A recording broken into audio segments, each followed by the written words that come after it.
Здравствуйте. В субботу в Якутске прошел 9-й, предпоследний тур чемпионата столицы республики по мини-футболу. Отчет о нем займет большую часть сегодняшней передачи, но вначале рассказ о наиболее значимых событиях дня. Здравствуйте. Начну с трагического происшествия в Найбе. В этом селе на побережье Ледовитого океана погибло 5 человек.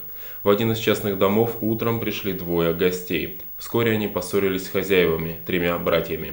Братья разрешили ссору в свою пользу с помощью охотничьего ружья. Гости были застрелены. После чего 3 братьев покончили жизнь самоубийством. По свидетельству родителей, запертых сыновьями в одной из комнат, братья предварительно договорились, что средний брат Александр застрелит младшего Андрея и старшего Гавриила, а затем застрелится сам. Андрей и Гавриил умерли на месте, а Александр скончался в центральной районной больнице. На место происшествия из Якутска вылетела следственная оперативная группа во главе с первым заместителем министра МВД Якутии Николаем Вагиным. Стоит, наверное, добавить, что село Найба расположено на берегу Ледовитого океана, и, в общем-то, известно оно было тем, что там в советское время располагался очень крупный рыболовецкий совхоз. А его сейчас, скорее всего, нет. Конечно же, нет его. И, в общем-то, проблем, я так думаю, что у жителей местных очень-очень много, потому что, прожить-то не, конечно, выжить-то они, вернее, выживут, потому что рыболовство, вообще традиционные промыслы помогают это сделать. А вот то, что касается качества жизни, которое, в конце концов, и скажется на психическом состоянии населения, наверное, очень низкое. В субботу Илья Михальчук в очередной раз встретился с главой республики. Сегодня на планерке он коротко прокомментировал ее результат. По его словам, помимо прочего, речь шла о земельных отношениях и жилищно-коммунальном хозяйстве.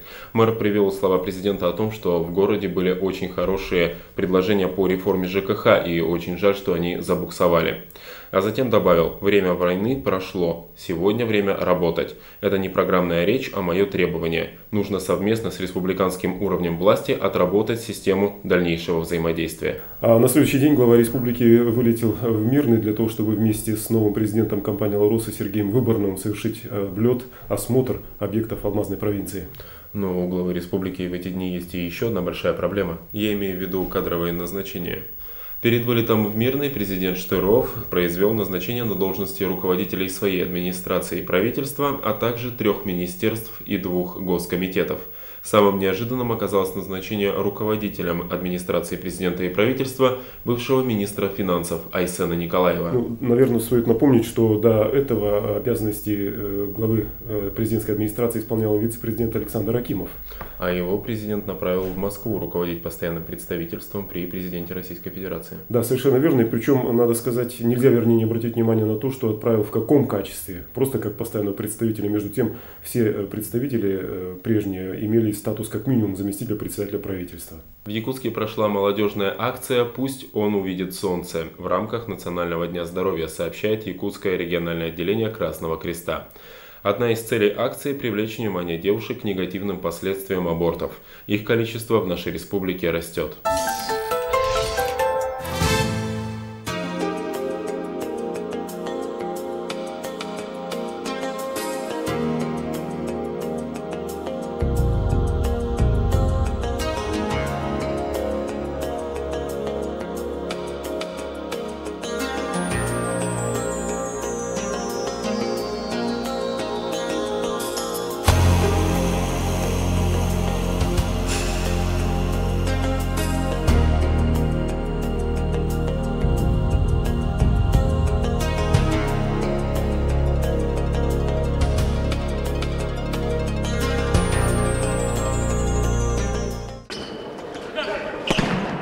Лидерство в высшей лиге Ирбис-99 закрепил и в 9-м туре во встрече с Коммунальщиком.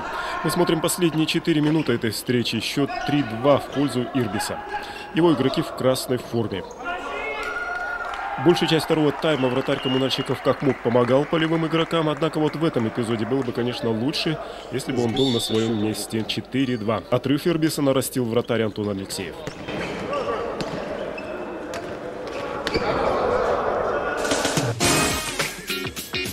А это 8-я минута первого тайма.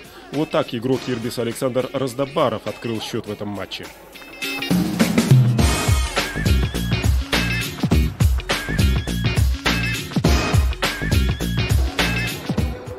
Надо сказать, что эта встреча двух лидеров высшей лиги нынешнего чемпионата шла с преимуществом футболистов Ирбиса. Как мы с вами уже видели, они открыли счет, а затем все время его удерживали. И делали это достаточно уверенно. Пока в концовке второго тайма затишье, давайте еще раз вернемся к началу игры.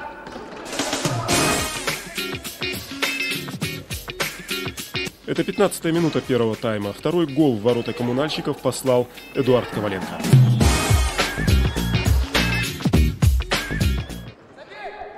Он же отличился и во втором тайме. Счет уже 5-2.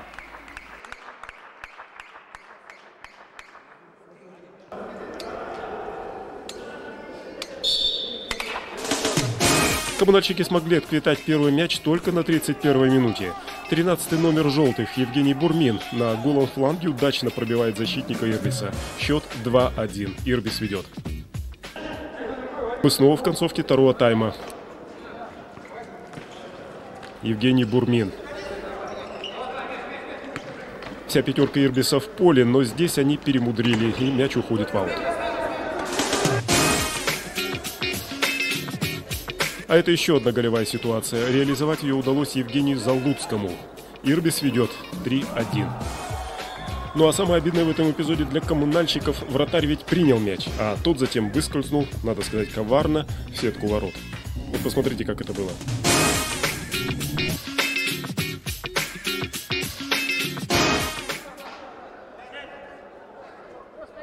Признаюсь, мне больше понравилась предыдущая игра этого дня. ШВСМ и Динамо. Динамовцы заметно уступали, но комбинации футболистов были интересными, а голы зрелищными. Чего стоит мяч, посланный головой в ворота динамовцев Евстифеевым. Подал ему мяч на голову играющий тренер команды Евгений Куксевич. Он сам почти не бил по воротам, поднося, что называется, мяч каждый раз своим более молодым воспитанникам.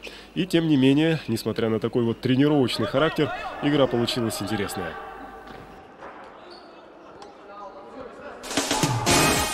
И снова повтор голевой ситуации на 49-й минуте матча. Алексей Рудаков сокращает разрыв 3-2.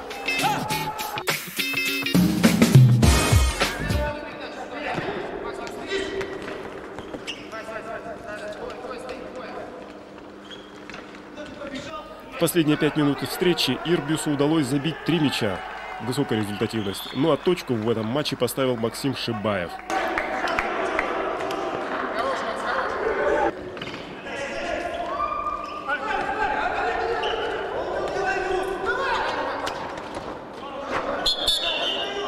Вот так вот Ирбис записал в свой актив еще 3 очка. И практически задолго до финала. А игры, напомню, в высшей лиге проходят в этом сезоне в 10 туров.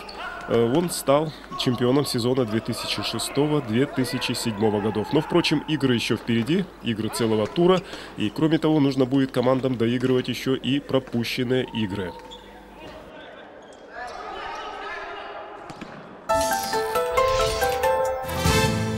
Примечательно, что и в личном зачете, я имею в виду лучших бомбардиров этого турнира, лидер определился задолго до финала. Ну, наверное, где-то с середины чемпионата столицы республики по мини-футболу это почетное место занял Антон Кусов из команды ШВСМ. И хотя в 9-м, вот этом предпоследнем туре он не участвовал, не забил ни одного гола, однако 16 мячей, которые сейчас уже в его активе, в общем-то, достаточно высокий рубеж, недосягаемый для остальных игроков, участников высшей лиги чемпионата столицы республики по мини-футболу. Следом идет, например, Евгений Залуцкий, на его счету 10 очков, 10 мячей.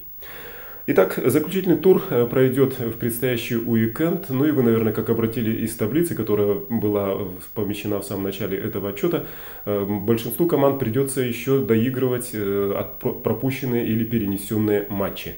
Так что, в общем-то, для любителей мини-футбола встреч будет более чем достаточно. И я так ожидаю, и удовольствие тоже. На сегодня все. До свидания.